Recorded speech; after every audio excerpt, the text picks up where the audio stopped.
Bienvenidos a todas y todos a la 10ª sesión de Hábitat Global.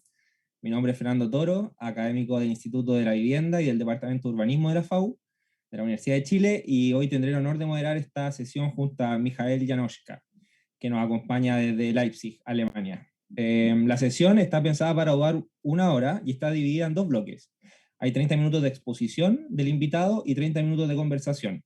Para ello les pediré a quienes nos acompañan en la sesión de Zoom que guarden sus preguntas para que las realicen posteriormente, y a quienes están viendo el live de Facebook la hagan como comentario en la publicación y nosotros las vamos a ir recolectando y las vamos a hacer en directo al invitado.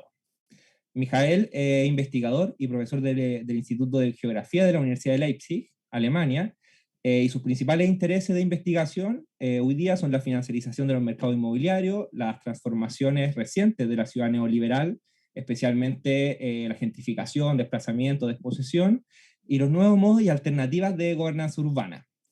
Además de ello, hoy día es el coordinador científico de la red de investigación interdisciplinaria Contested Territories, o Territorio en Disputa, en español, ¿no?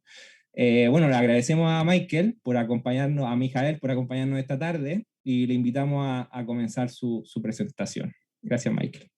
Mijael. Bueno, muchísimas gracias por la invitación, por la posibilidad de participar en este seminario que se ve súper interesante con las sesiones que han tenido hasta el momento, y espero poder compartir y añadir alguna perspectiva adicional interesante, por lo menos para los que estén interesados en las temáticas que nos juntan el día de hoy. Pues me gustaría comenzar con esa foto y 2 fotos más. Con 2 fotos más que no son coincidencia, sino que son 3 ejemplos para hacerles ver lo difícil que es revisar, ver, observar los procesos de financiarización de la vivienda en el espacio. La foto de la derecha, que es una foto de una vivienda en Madrid, que forma parte de las viviendas privatizadas, vivienda pública privatizada a la empresa Blackstone en el año 2013. La foto de la izquierda no representa ni un resort turístico normal, sino también una estrategia de acumulación y desarrollo inmobiliario a partir de la financiarización del sector inmobiliario. Se trata de un resort turístico de lujo en la Costa Baja, en el estado de Baja California, en México, que se gestiona a través del Fondo Internacional PLA Residential Fund, que es un fondo cerrado que funciona a través de una serie de vehículos de inversión del Deutsche Bank, y que se traslada desde inversiones en Europa a través de Luxemburgo a Estados Unidos, con ventajas fiscales a proyectos de inversión en América Latina. Y el tercero la tercera foto representa un proyecto de construcción de vivienda nueva en Hamburgo, en Alemania, ejecutado o planificado a través de un fondo de inversión de la empresa Patrizia, que es uno de los big players en el mercado de la inversión inmobiliaria en Alemania, pero que también tiene una historia interesante porque representa la transformación industrial hacia vivienda de lujo, representa distintas capas de acumulación y de transformación de un espacio en viviendas, y también nos hace recordar que tenemos un tercer tipo de actores importantes en el mercado de la vivienda. Esos 3 ejemplos representan 3 distintos tipos de actividad en el mercado inmobiliario, por parte de inversiones inmobiliarias transnacionales y por empresas financiarizadas, ¿no? El ejemplo de Patrizia representa lo que es una empresa financiarizada de gestión, inversión y producción de vivienda. El caso de Blackstone representa lo que es la importancia de private equity en el mercado de la gestión, tanto de los créditos como de las viviendas adquiridas. Y Blackstone es a nivel mundial el mayor inversor en vivienda en estos momentos, y también en Europa uno de los mayores. Y el tercer ejemplo nos hace entender cómo productos bancarios de inversión a través de SICAF y otros modelos de ahorro fiscal funcionan en distintos destinos, ¿no?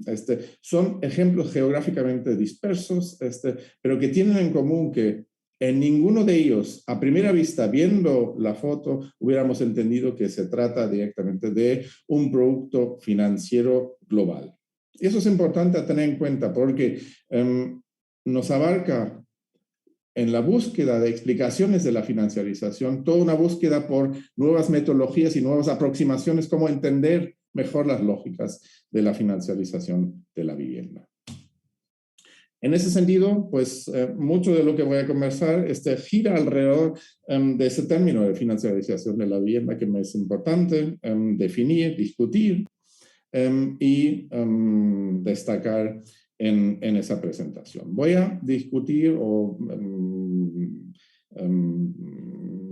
articular mi exposición en 3 apartados. En una primera parte me gustaría ahora, teniendo en cuenta esos 3 ejemplos iniciales, efectuar una serie de reflexiones conceptuales sobre los procesos de financiarización de la vivienda. En un segundo momento me gustaría desarrollar una aproximación metodológica a partir de la cual podemos pensarnos cómo es posible rastrear los procesos de la financiarización de la vivienda, tan difícil como hemos visto en la introducción. Y en un momento final, un tercer momento, me gustaría pues, abordar las lógicas socioespaciales y las disputas por el territorio y con ello entender mejor algunas de las consecuencias de la financiarización de la vivienda a partir de 2 ejemplos empíricos. Comencemos entonces con las reflexiones conceptuales. Y me baso primero en una pronunciación de Kostas Lapavitsas, economista de la London School of Economics, que en 2013 publicó un libro que se titula Profiting Without Producing. Y dice que la financiarización es una transformación sistémica del capitalismo. Por lo tanto, muchos autores hablan del capitalismo financiero. Voy a intentar seguir con ese término más adelante. Esa transformación sistémica del capitalismo implica, a mi juicio, 3 distintos procesos o 3 distintas áreas. Por un lado, los principios de reorganización económica, es decir, a nivel de empresa, los procesos de subjetivación o reproducción de la vida diaria y cotidiana, es decir, a nivel de individuo o sociedad, y la integración institucional y la composición institucional de la financiarización. Es decir, el nivel político que se abarca así.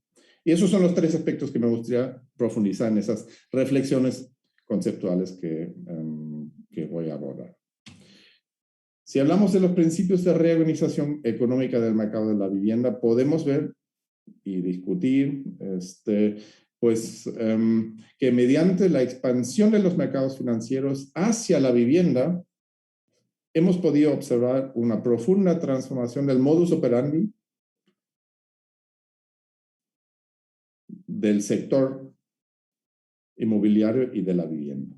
Es decir, lo importante aquí es que la vivienda se ha convertido en una cartera negociable a nivel mundial y aquí los distintos actores como fondos de pensiones, real estate investment trusts, private equity como Blackstone, etcétera, son fundamentales para esa posibilidad de negociar vivienda a nivel mundial. Muchas de las empresas que tienen viviendas se han transformado en actores de lo que llamaríamos la industria financiera, ¿no? Es decir, toda una transformación de las empresas hacia buscar los beneficios de estrategias financieras y maximizar beneficios a través de estrategias financieras, ¿no? Podemos tener en cuenta, por ejemplo, que La empresa más grande de Alemania de vivienda, Vonovia, con 350.000 viviendas en propiedad que tiene en su cartera, releva más de 2.000 euros, es decir, aproximadamente el 25% del valor promedio de sus alquileres como beneficio a sus inversionistas y shareholders. Y además genera beneficios adicionales a partir de la posibilidad de endeudar la vivienda que tiene en cartera y a partir del proceso de captar el incremento de los valores de la vivienda que se ha desarrollado en la última década. Es decir, se transforman en máquinas, ¿no? En máquinas de hacer dinero con las viviendas, con el stock de viviendas que tienen. En las geografías económicas heterodoxas, la relación o los principios de reorganización económica del mercado de la vivienda se han discutido sobre todo a partir del recurso de las teorías de la brecha de renta, ¿no? En ese sentido, la vivienda o genéricamente los bienes raíces, el sector inmobiliario, se entiende como un capital fijo y está fijado en lo espacial y lo temporal. Y justo la financiarización de la vivienda hace que se produzca liquidez de un capital que especialmente y temporalmente está fijado. El precio del suelo, según las teorías de la brecha de renta, pues se determina por lo que son las rentas capitalizadas y las anticipadas, los futuros ingresos posibles, y en ese sentido los títulos de propiedad que otorga el Estado, ¿no? Aseguran los flujos de ingresos futuros del suelo. La vivienda, en ese sentido, o el sector inmobiliario, los bienes raíces, son en ese sentido a la vez una inversión financiera y una garantía para préstamos, como hemos discutido anteriormente, y también los procesos de financiarización transforman la posible renta del suelo,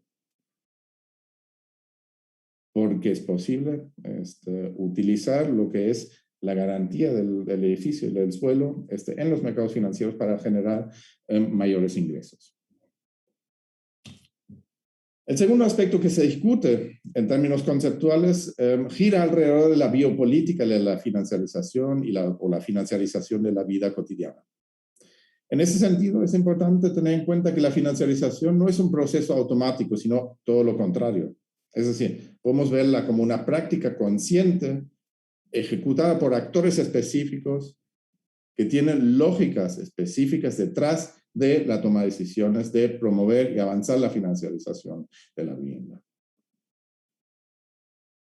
A la vez, observamos que la práctica regulatoria transforma los procesos de subjetivación y como podemos ver, por ejemplo, a partir de la reforma de los sistemas de pensiones, de la educación en Chile, de los servicios públicos, de los mercados crediticios en Europa y Estados Unidos, podemos observar que los sujetos se convierten en sujetos a la vez pasivos y activos en los mercados financieros. Y no importa si lo quieren o no, se convierten en ser parte de los mercados financieros, ¿no? Y no podemos escaparnos casi nadie de ello, ¿no? En ese sentido, la participación en transacciones financieras constituye y regula también la vida de las personas. En la geografía social o en buena parte de los estudios de gubernamentabilidad inspirados por la perspectiva Foucaultiana, o en otras perspectivas, ¿no? Alrededor del sentido de la práctica individual de los sujetos, se originan ahí dos debates, o debates importantes en relación a esa situación, ¿no? La cuestión, por un lado, si los sujetos están determinados a seguir esa pauta de financiarización o si la práctica individual tiene algún tipo de autonomía y posibilidad de emancipación. Y por otro lado, ese debate entre normalización pasiva y subjetivación de las justificaciones financieras en la autoconstrucción del sujeto versus estrategias activas y deliberadas de financiarización que existen y la resistencia a ellas. Esto me hace llevar al tercer punto que me gustaría aproximar, la cuestión de la integración institucional de la financiarización de la vivienda, ¿no? En primer lugar, aquí, cuando miramos al sector político y la integración institucional de la financiarización, tenemos que tener en cuenta que se trata, obviamente, de características muy desiguales de cómo es el anclaje de la financiarización de la vivienda en distintos países, en distintas ciudades, en distintos continentes, ¿no? Al igual que los procesos de globalización y neoliberalización, pues no ocurren como una nube que se caiga sobre la población, sino automáticamente sobre la población, sino son fruto de decisiones multiescalares, decisiones a niveles políticos distintos, y se ejecutan en distintos países, ¿no? Eso es algo que seguramente cuando hablamos luego sobre procesos en América Latina podemos rearticular y repensar, ¿no? Hasta qué punto y en qué manera es el encaje en América Latina, ¿no? En ese sentido, es decisiva cómo se transforma la regulación estatal de los mercados financieros inmobiliarios y también cómo el Estado o el Estado local adopta lógicas financieras por sí mismo, ¿no? Y hasta qué grado adopta esas lógicas. Esto implica también que de forma permanente hay lógicas conflictivas entre el Estado y sectores económicos cruciales. Hay también un papel contradictorio del Estado mismo, porque a la vez es regulador de la actividad inmobiliaria, actor en el mercado inmobiliario y beneficiario de algunos beneficios de la financiarización en términos fiscales. Y ese papel contradictorio lo podemos observar en dimensiones como cuando se regula y cómo se regula la propiedad privada, cómo se actúa en el mercado de la vivienda o cómo se regula la compraventa. En lo que se refiere al debate científico, conceptual sobre estos procesos, pues buena parte de las geografías políticas pues discuten a partir de una perspectiva de teoría del Estado o de la teoría de la regulación esos procesos y hacen énfasis en lo que es la heterogeneidad e inconsistencia del Estado. Es decir, el Estado no es un actor monolítico, sino presenta luchas constantes internas de poder. También hacen énfasis en el rol históricamente variado del Estado y en la composición histórica del Estado y las fuerzas en el Estado y en las disputas entre diferentes fuerzas sociales, ¿no? Y eso nos relaciona con el alcance y la dirección de la reestructuración del Estado según el reparto de las fuerzas sociales. Si hablamos de esa integración institucional de la financiarización de la vivienda, también las ciencias políticas nos adoptan o aportan una perspectiva adicional interesante, ¿no? Aquí se entiende la financiarización como la liberación del mercado de los procesos democráticos, también como una transferencia vertical de ingresos y riqueza desde abajo hacia arriba, que tiene la capacidad de erosionar el arraigo social y político del capitalismo financiero, y que ejecuta o hace una mayor vulnerabilidad del Estado, ¿no? El Estado se transforma de ser un policy maker, según algunos actores académicos, según algunos discursos académicos, se transforma de ser un policy maker a ser un policy taker que firma los papeles escritos por las empresas del capitalismo financiero. En ese sentido también la propia construcción discursiva de problemas y de narrativas es importante, y esta se ha convertido en una actividad industrial con todo un sector que construye un discurso de necesidad de avanzar en la financiarización de la vivienda, ¿no? Y algunos trabajos empíricos interesantísimos con actores locales han también demostrado cómo la financiarización que existe en distintos lugares explícitos depende mucho de las redes entre los actores estatales y la industria financiera, ¿no? A partir de los casos de la de los procesos de inversión en derivados, en productos derivados por parte de local councils en Reino Unido, de municipios en Alemania y en municipios en Australia, pues se ha visto eso, como las redes entre actores políticos y empleados estatales y la industria financiera y la fe que tienen y la confianza mutua que tienen entre esos actores son fundamentales para los procesos de financiarización y la inversión en productos ridículamente arriesgados, ¿no? En ese sentido, en un artículo reciente que va a salir en enero, he descrito cómo el equilibrio sociopolítico de poder en el capitalismo financiero global y desregulado se ha cambiado, con efectos sobre la constitución democrática en las ciudades, ¿no? Y eso es algo fundamental cuando hablamos sobre la financiarización de la vivienda. No solamente tiene consecuencias políticas y sociales, sino sobre todo consecuencias a nivel de cómo comprendemos la democracia en nuestras sociedades, porque las decisiones que se toman en favor del capitalismo, de los actores del capitalismo financiero, pues habitualmente son en contra de la mayoría de la población. Pasamos al segundo punto, en el cual, a partir de esa reflexión conceptual, me gustaría pensar y plantear cómo podemos rastrear la financiarización de la vivienda y pensar en métodos, ¿no?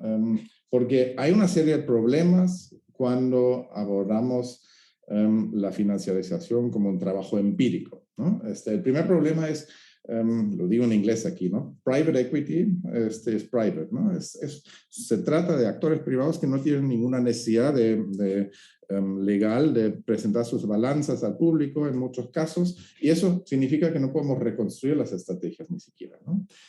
También, o asimismo, muchas empresas en el sector tienen una serie de construcciones empresariales complejas, líquidas, a través de paraísos fiscales, a través de países terceros, encajados en distintos constructos que son casi imposibles de entender y rastrear, ¿no?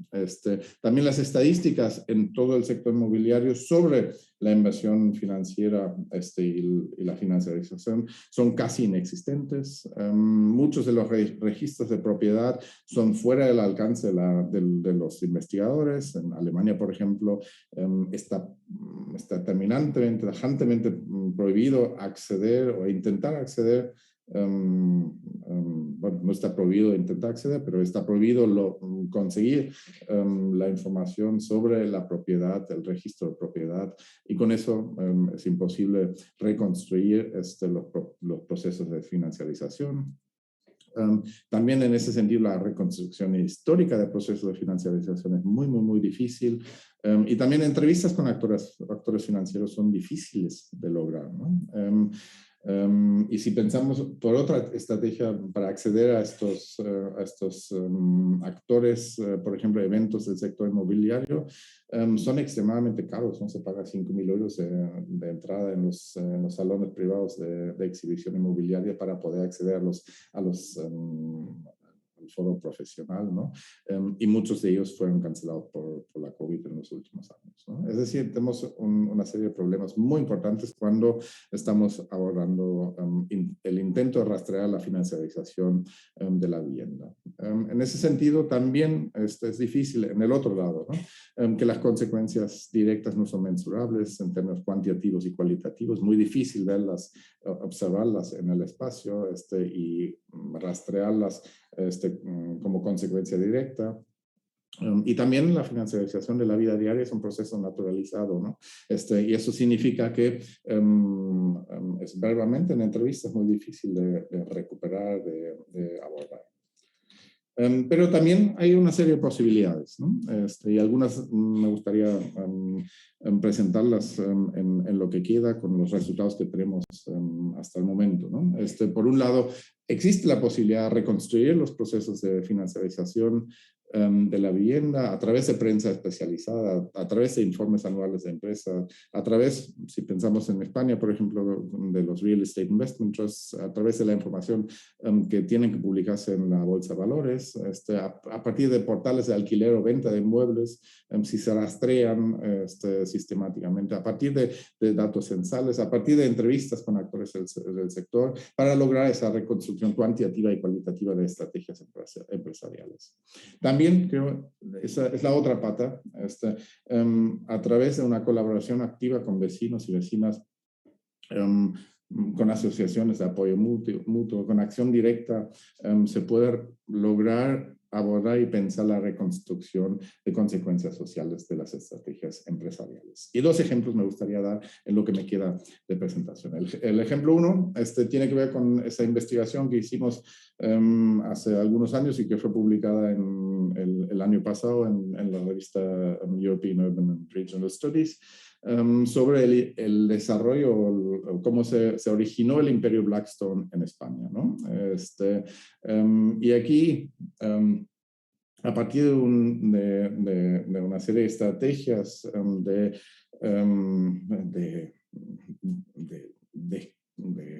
de escribo de la prensa de la prensa especializada a nivel nacional e internacional, de la información que se puede conseguir a través de Blackstone mismo, a través de los distintos fondos o actores que Blackstone fundó como paraguas, pudimos reconstruir, digamos, ese timeline, ¿no? De cómo a partir de una polémica de entrada al mercado en el 2013 con la compra de viviendas públicas de la empresa municipal de vivienda de Madrid, Blackstone, a través de distintos procesos de compra, de distintos actores, ¿no? De bancos que estaban en quiebra, de la Sareb que tomaba en España los créditos morosos, a través de créditos morosos conseguir vivienda, a través de de la construcción de distintas empresas, pues construir todo un imperio y emerger como el inversor más grande en el mercado inmobiliario español, que también luego pasaba a otras clases de inversiones, ¿no? A hoteles, a espacios industriales, a casinos y otras cosas, ¿no? Es decir, todo un imperio que se ha construido simplemente en 5 años, ¿no?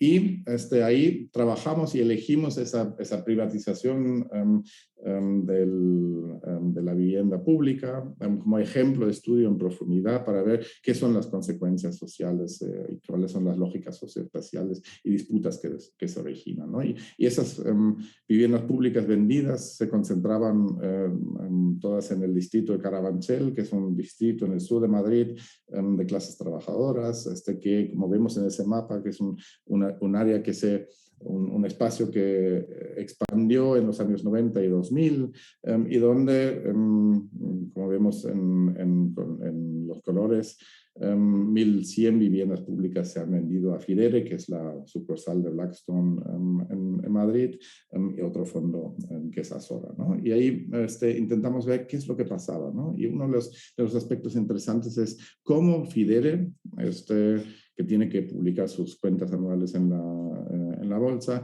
desde el 2014, que ha sido el primer año de gestión completa de los bloques comprados en Carabanchel, ha podido lograr incrementos tremendos de los ingresos, ¿no? Desde los 2,85 millones en estos bloques a casi 4 millones de euros en solamente 3 años, aumentarlo. Un aumento del 37% en promedio, pero en algunos edificios hasta el 68%, ¿no? Con incrementos anuales desde el 4 hasta el 34%, ¿no?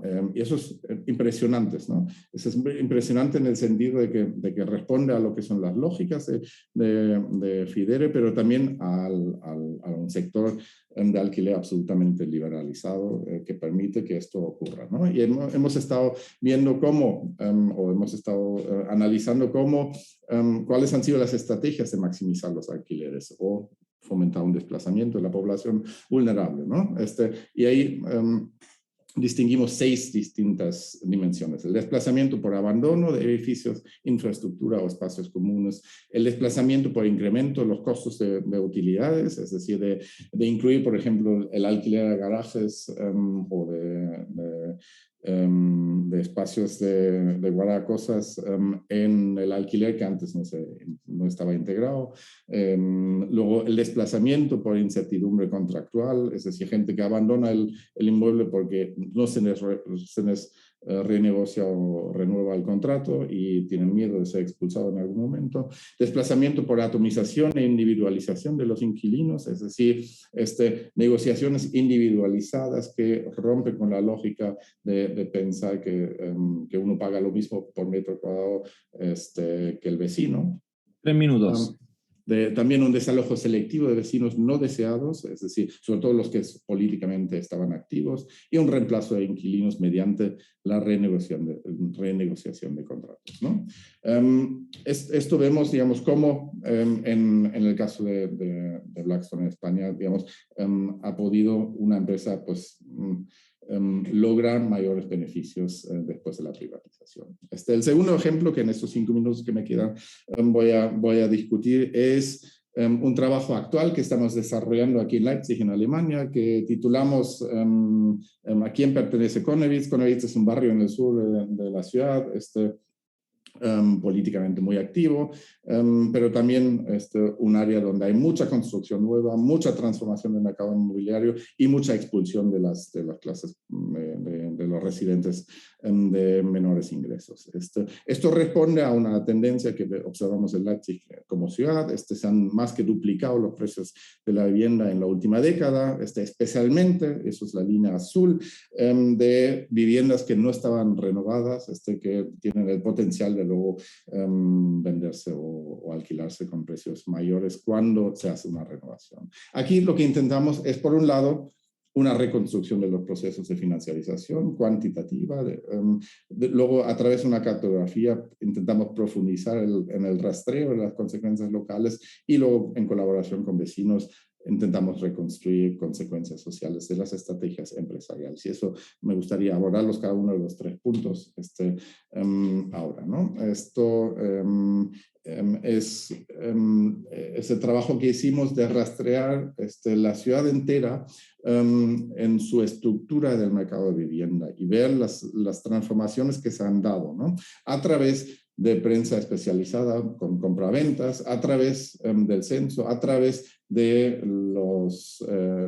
las posibilidades que nos brindan las empresas de vivienda de recapitular cuántas viviendas tienen. Y lo que vemos aquí, bueno, por la izquierda son nuestros resultados, por la derecha es el análisis del censo del 2011, de hace 10 años, y en verde vemos en la derecha el sector de la vivienda que está fuera del mercado, que no busca beneficios porque son empresas públicas o que no buscan beneficios.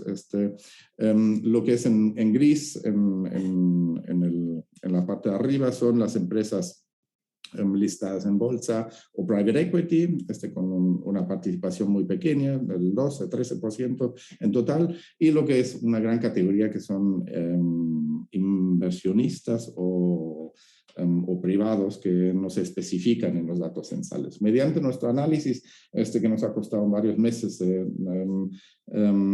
desarrollar, hemos podido lograr destaca esto. Por un lado, de que lo que es el mercado financiero y la bolsa de valores en la ciudad de Leipzig ha duplicado su participación en la vivienda. Y también ese sector de empresas grandes ha aumentado significativamente, ¿no? Y esto es interesante ver cómo se transformó el mercado en solamente una década. Y logramos también, y esto es el gráfico aquí de la derecha, poder aterrizar en terreno, ¿no?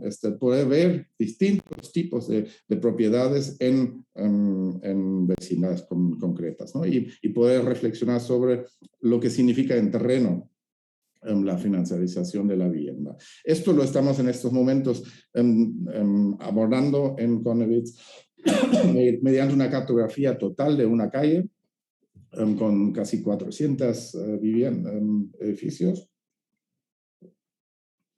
más la cartografía adicional de los edificios que ya hemos podido identificar de inversionistas privados y financiarizados. A la vez, hacemos también una serie de workshops con actores sociales, políticos y con vecinos y vecinas. Repartimos flyers en todo el barrio, 10.000 flyers, para activar a la población, conversar con nosotros y hacer entrevistas con ellos. Y estamos trabajando con actores sociales y políticos locales, en dos actividades en las próximas semanas, donde vamos a hacer workshops con gente común, bajo el lema de la idea de que necesitamos organizarnos y juntar los esfuerzos en contra de las subidas del alquiler para tomar una acción política aquí, ¿no?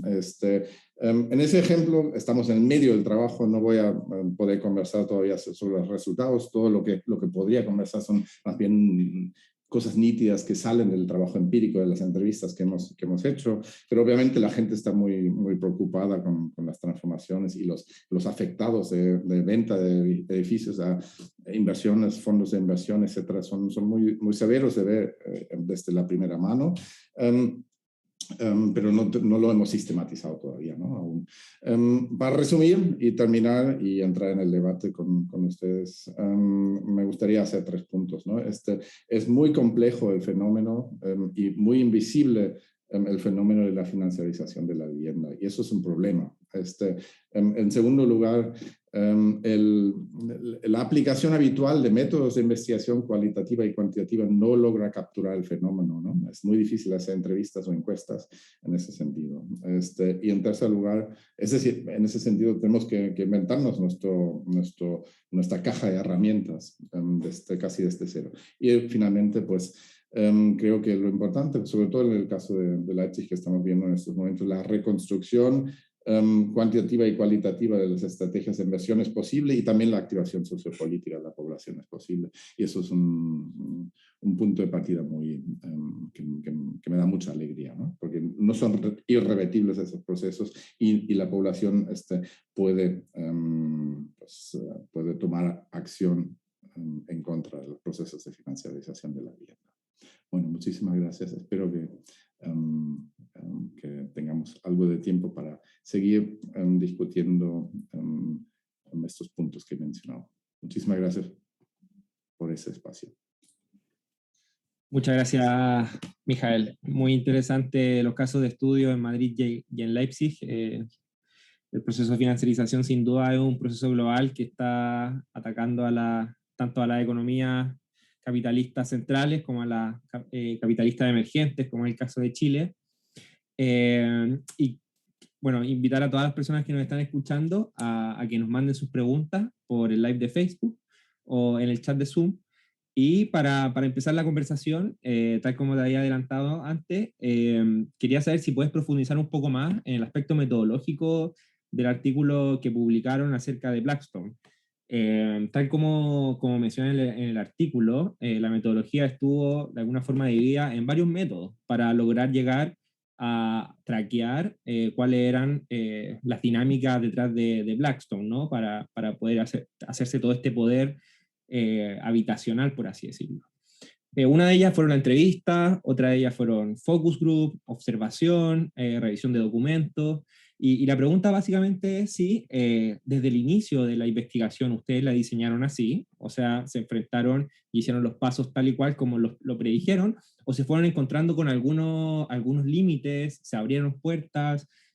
Por ejemplo, lo que mencionabas, que es muy difícil acceder a ejecutivos de Blackstone, porque evidentemente se quieren proteger y no quieren difundir las fórmulas, pero si pudieras profundizar un poco más en eso, ¿no? En las metodologías que se abrió, que se cerró, que se modificó entre medio, para entender un poco más el proceso investigativo.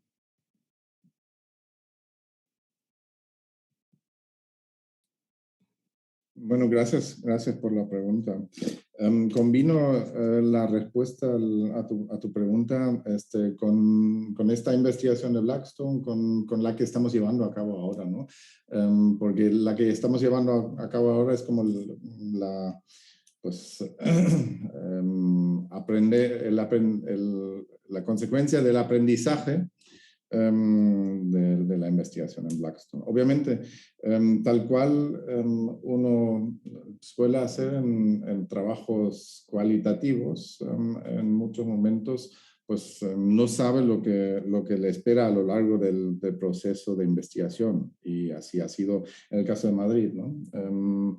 Hemos comenzado el trabajo a partir de conocer el lugar, a partir de conocer, digamos, la activación política en el lugar, a partir de participación en los encuentros de los residentes, a partir de entrevistas, a partir de visitas de campo, y el abordaje sistemático de la reconstrucción de las estrategias de Blackstone ha venido después, y luego un artículo, un trabajo así, parte de un diálogo intenso durante varios años, ¿no? Entre los autores, entre los que hemos desarrollado esa investigación, ¿no? En ningún momento nos hemos planteado en esa investigación conversar con Blackstone, porque nos resultó como idea, como investigadores, descartamos esa idea. Si bien escuchamos obviamente a través de los vecinos y las vecinas las estrategias de Fidere, que es la empresa que gestiona aquí en Carabanchel el stock de viviendas, las estrategias de Fidere de cómo trabajan, ¿no? Es decir, en esta investigación no hemos trabajado, no nos hemos propuesto trabajar con Blackstone. En una investigación siguiente, ¿no? Que una de las compañeras que ha trabajado en ese artículo, Georgia Alexandri, en una investigación posterior comparativa entre Barcelona y Atenas, ha hecho en los últimos años. Sí, ella ha estado desarrollando entrevistas con actores institucionales del mercado inmobiliario que son fascinantes, interesantísimos, como ha logrado entrar en ese enigma, ¿no? De las empresas inmobiliarias, de los grandes players también, y cuáles son los aspectos muy francamente abiertos que ellos le comentan de cómo actúan y cómo se ven, ¿no? En oposición con el gobierno, en oposición con muchos movimientos sociales, pero también las estrategias de adaptación a partir de cambios políticos.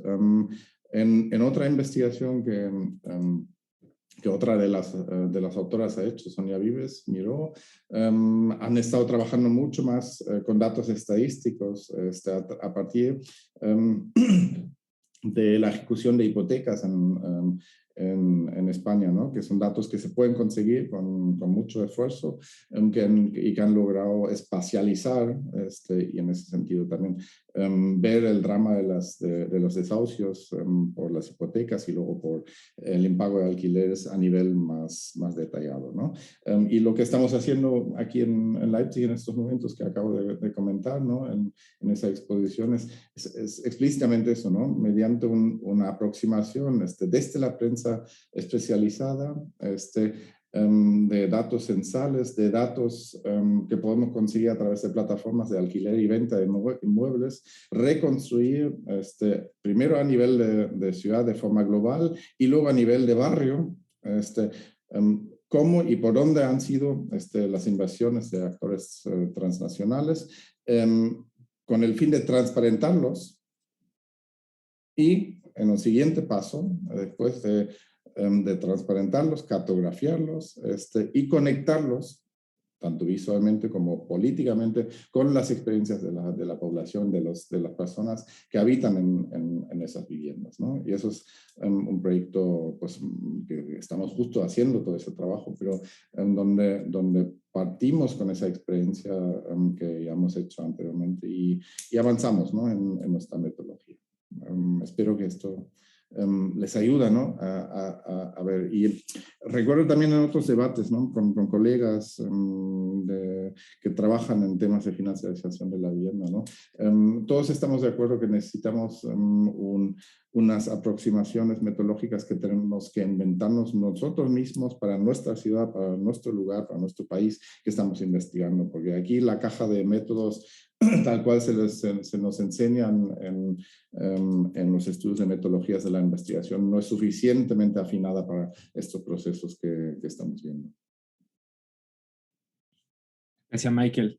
Y justamente siguiendo con esa lógica de alguna forma más de la situación, del contexto local donde se analiza metodológicamente este fenómeno de la financiarización, te quería llevar a otro de tus lugares de expertise, que es América Latina. Bueno, tú escribiste el libro Ciudad Neoliberal con Rodrigo Hidalgo, has participado escribiendo papers de distintos tipos de problemas que tienen las ciudades latinoamericanas, trabajaste en Quito, y entendiendo que la ciudad de América Latina, o las ciudades de América Latina, de alguna u otra forma, según la economía heterodoxa, la teoría de la economía heterodoxa, están subordinadas a este sistema global. Quería preguntarte, y quizás esto no ha sido investigado por ti, pero quizás tienes algunas nociones o percepciones de cómo se manifiesta de manera diversa la financiarización de la ciudad, de la vivienda, de la infraestructura en las ciudades de América Latina. Ya conversábamos recién también que, por ejemplo, la acción de Blackstone cuando aterriza en Madrid y compra miles de viviendas a estas empresas públicas, sería imposible, por ejemplo, en un caso como Santiago, ya que no hay ninguna institución pública que tenga propiedad sobre un número de viviendas como las que en Madrid, ¿no? ¿Qué diferencias ves tú entre Europa y América Latina en términos de financiarización? Sí, obviamente América Latina como continente es enorme para abordarlo en una respuesta en 3 o 5 minutos. Y también tiene tanta nitidez y diferencia en sus sistemas de gestión de la vivienda y en los procesos de financiarización, que es muy difícil abordarlo como respuesta, ¿no? Como respuesta única. Por lo tanto, más bien me gustaría hacer unos spotlights, ¿no? Desarrollar algunas ideas a partir de algunos ejemplos, ¿no? Y creo que en ese sentido, por ejemplo, uno de los aspectos importantes a tener en cuenta es el caso chileno, ¿no? Donde a través de la inversión de fondos de pensión y a través de fondos de inversión se origina una financiarización importante que también se invierte en el sector inmobiliario, ¿no? Y esto es algo que algunas publicaciones ya han tocado, ¿no? Pero que es algo novedoso en el caso de América Latina, que se produzca una demanda endógena, ¿no? de los propios procesos de acumulación de dinero a partir de la transformación de los sistemas de ahorro en un país. En otros casos se trata más bien o de empresas nacionales, ¿no? En el caso de Brasil, ¿no? O de flujos internacionales con destino a América Latina que se plasma como una clase de inversión a nivel internacional, ¿no? Si pensamos en Uruguay, en Brasil, en otros países, pues en muchos otros países a lo largo de la última década se ha liberalizado la legislación de los Real Estate Investment Trusts y en la prensa especializada existen pues muchos debates sobre la posibilidad de inversión en Real Estate Investment Trusts en América Latina. Es interesante ahí ver las lógicas espaciales, ¿no? Porque ahí se originan los típicos productos, ¿no? Que en otros contextos se critican, se analizan, ¿no? Torres de vivienda para las clases media altas, con servicios, oficinas, los típicos shopping centers, inversiones en salud, etcétera, ¿no? Es decir, aquí hay una mercantilización de la ciudad a partir de inversión extranjera, ¿no? También lo vimos, lo podemos observar con ese ejemplo que traje que traje a la exposición desde el principio, ¿no? El Pla Residential Fund, u otros fondos, ¿no? Aquí se trata, ¿no? de un fondo de inversión del Deutsche Bank que hace 10, 12, 15 años más o menos ha recolectado en toda la Unión Europea fondos privados de inversores pequeños, medianos, se podía invertir a partir de 10, 15 mil euros, una cosa así, hasta millones, ¿no? Lo ha canalizado a una empresa que optimiza fiscalmente en Luxemburgo. Esa empresa invierte en un fondo en Estados Unidos, y este fondo invierte en 4 distintos fondos que luego invierten en la construcción de complejos residenciales, en complejos turísticos y en oficinas en Brasil y México, básicamente. En ese sentido, y ahí podemos rastrear a través de la información de estos fondos, cómo, digamos, ese dinero inicial, pues, se toma a través de hipotecas, luego como punto de partida para una transformación del espacio urbano. Y en tercer lugar, también el caso mexicano es obviamente interesante por el tema de la vivienda social o la vivienda para gente de bajos ingresos, ¿no? Que también ha sido pues, parte del circuito financiero a través de las entidades públicas, FOBISTE,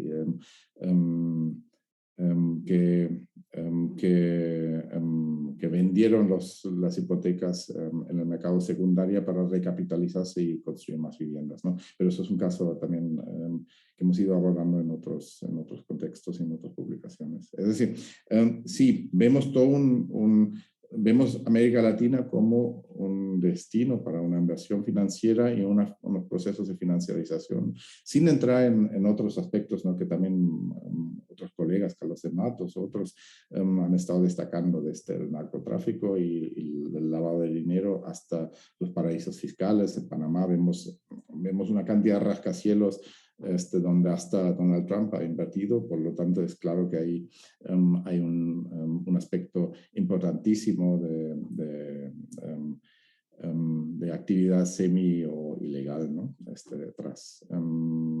Pero es muy difícil responder así porque, de forma general, porque cada país y cada lugar, como comenté en la parte teórica, tiene unas regulaciones específicas y una forma de acumulación distinta para permitir los procesos de financiarización en la vivienda, ¿no? Incluso en algunos sitios se trata de inversión directa, ¿no? De gente que migra de Estados Unidos o Canadá a vivir en esos lugares como parte de la propia financiarización también. Mijael, y volviendo a esto que comentaba recién de cómo las personas experimentan la financiarización de la vivienda o del hábitat, por así decirlo, Carolina Iribarne nos pregunta a través de Facebook, bueno, dice que siempre es un gusto escucharte y por tus investigaciones aplicadas. Pregunta en términos genéricos, podríamos decir, ¿cuáles son las principales vulnerabilidades a las que están expuestos las y los arrendatarios en este sistema? Y es algo que yo creo que, o sea, leí en tu paper que tú tocas, no sé si puedes expandir un poco en esa idea. Sí, en la presentación lo he intentado demostrar, ¿no? ¿Qué estrategia brutal tiene un inversor como Blackstone en el proceso de aumentar la rentabilidad, maximizar los beneficios, y eso significa aumentar los alquileres? Es decir, en promedio, en 3 años, aumentar el alquiler en un 37%, es una barbaridad y es obviamente una expresión de la vulnerabilidad de los inquilinos y las inquilinas, ¿no? Y esto implica el peligro de desplazamiento por múltiples procesos que he intentado desarrollar, ¿no? Esto en muchos casos podemos observar que las empresas financiarizadas, las empresas grandes que trabajan en el mercado de la vivienda, tienen mucha más capacidad de ejecutar unas estrategias profesionales de aumento individualizado de las rentas, de los alquileres. Algo que un propietario con 2 o 3 viviendas no tiene. Es decir, según lo que saben de ti en relación a tus ingresos, saben cuánto pueden apretar dentro de la legislación, encuentran los huecos de la legislación, si hay legislación como en el ejemplo de Alemania bastante severa sobre el aumento de los inquilinos, de los alquileres. Encuentran los huecos en la legislación, encuentran el formato para echarte de la casa y aumentar el alquiler. Encuentran el hueco para hacerte la vida imposible y con eso que abandones el lugar. Encuentran el hueco para hacer una mínima renovación y aumentar la renta a partir de esto, ¿no? Es decir, saben mucho mejor que una persona privada que es dueño de 1 o 2 pisos, apretar las tuercas en lo que significa el aumento de los alquileres. Esas son las principales vulnerabilidades, ¿no? Que sufren y padecen los inquilinos. Frente a eso, en muchos casos la organización barrial, la organización social ayuda, ¿no? Y apoya, ¿no? Eso, al menos aquí en nuestro caso que estamos trabajando en Leipzig, como investigadores e investigadoras en el proyecto queremos ser parte de ese apoyo y de esa movilización vecinal, ¿no? Y queremos tejer alianzas para aumentar la presión sobre el sector político de cambiar algo, ¿no? Y volver a hacer que la vivienda sea el hogar, que sea el punto de partida para posibilitar la reproducción social de uno y no una medida de especulación. Mijael, para terminar, Pablo Navarrete también tiene una pregunta. Pablo está acá en el Zoom, así que te la va a hacer personalmente sobre la economía política de la vivienda. Gracias por la presentación. Lo primero, básicamente, te quería llevar al ámbito de las políticas públicas. Una de las maneras con las cuales se ha favorecido la financiarización de la ciudad y la vivienda es bajo la idea de que las viviendas son demasiado caras y el aumento de la producción disminuiría el precio. O sea, básicamente para la misma demanda, más producción significa ese cambio. Eso no lo hemos observado en Chile. Sin embargo, sigue siendo la principal política para asegurar acceso. Entonces, en torno a eso, te quería preguntar si la financiarización significa que estamos asistiendo a una suerte de Bitcoin de la vivienda, donde los precios empiezan a subir ya completamente desligados de términos como la demanda, tanto en el precio de compra como en su precio de arriendo. Y en segundo, y por lo tanto cuestionarse sobre, desde la política pública, si es que en el fondo necesitamos argumentos diferentes que nos permitan ligar no solo políticas de producción, sino también la importancia de quién lo produce y quién lo posee como parte de las políticas de asegurar un acceso y un precio digamos, accesible a la familia. Me causa gracia lo que comentas en relación al aumento de la producción, ¿no? que ha sido el argumento en la España de Aznar a finales de la segunda mitad de los 90 y en los primeros años de los 2000, ¿no? Donde justo se decía, ¿no? Cuando se abarata el suelo y cuando se aumenta la capacidad de producción de vivienda, se abarata la vivienda, que es obviamente una mentira del neoliberalismo, como muchas otras mentiras, ¿no? Que en España hemos visto cómo esto ha producido una burbuja,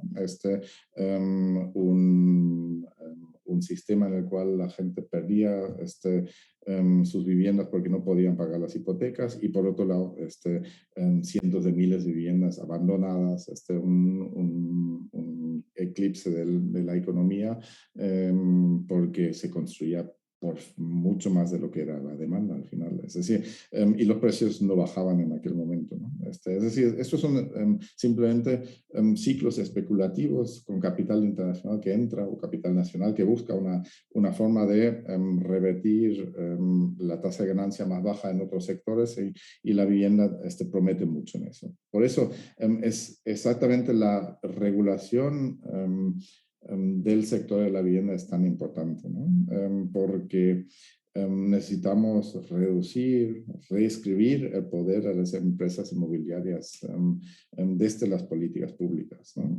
Reinventar y pensar un nuevo pacto para lo que es vivienda social, en el sentido de lo que los que conocen Viena, ¿no? La ciudad de Viena se imagina como vivienda social, ¿no? Una vivienda que no da lugar a especulación, o vivienda en otras formas de tendencia, ¿no? Cooperativas sin fines de lucro, etcétera, que son fundamentales que se fomenten, ¿no? Por parte de las políticas públicas. Y aquí vemos muchos caminos, ¿no? Y posibilidades. La de Viena es una, ¿no? Que tiene décadas, casi 100 años, ¿no? De producción de vivienda social, y un sector muy importante de la vivienda social, donde hasta el canciller del país vive en una vivienda social, que dice algo sobre el estatus de la vivienda social, ¿no? Como arraigo en la sociedad. Pero también otros ejemplos, ¿no? Barcelona con el intento de Ada Colau de cambiar aspectos en el mercado de la vivienda. En Berlín hemos visto por ahora fracasado intento de regular los precios de la vivienda, pero esto en 3 semanas, cuando se cambie el gobierno alemán a nivel nacional, va a surgir nuevamente como una iniciativa nacional. Aquí en Leipzig la ciudad se ha inventado un instrumento que se traduciría en protección especial de la estructura social en áreas especiales, ¿no? Más o menos, muy difícil de traducir, pero que dota al gobierno local con la posibilidad de comprar edificios cuando se hacen transacciones en el mercado privado, y no en el precio acordado, sino en un precio objetivamente fijado por abogados del sector, por lo cual permite a la ciudad adquirir stock de vivienda por debajo del precio del mercado en transacciones que en otros casos irían a inversiones o inversionistas nacionales e internacionales, ¿no? Y esto permite desde el sector público la transformación paulatina del mercado de la vivienda. Pero creo que necesitamos un acuerdo social, ¿no? Más amplio, ¿no? De que la vivienda no es un bien para especular, sino un bien para garantizar la reproducción social, y todas las medidas de las políticas públicas necesitan apoyar a esto. Lamentablemente en la mayoría de los países en estos momentos esto no es el caso. Pero obviamente, tal cual estamos viendo también que con la COVID se ha cambiado mucho a nivel de políticas públicas, con la crisis climática que estamos viendo, muy rápidamente se están cambiando cosas que hace 5 o 10 años eran impensables. Quizás en 5 o 10 años también en términos de la vivienda estamos en otro lugar y en otro debate del que ahora no podemos más que soñar. Muchas gracias, Mijail, por esa respuesta. Bueno, en honor al tiempo y con esta respuesta damos por finalizada esta tremenda sesión con Mijail. Le agradecemos su amabilidad y disposición a participar de este espacio. Le agradecemos también a la gente que nos siguió por Zoom, por redes sociales. Por último, también quisiera recordarles que la próxima sesión será en 3 semanas, o sea, no en 2, es decir, el 29 de septiembre, y tendremos a Pablo Navarrete, que recién hacía la pregunta, exponiendo sobre emociones y percepción del bienestar urbano. Entonces nos despedimos, les agradecemos a todas, a todos, muchas gracias y que tengan buena tarde.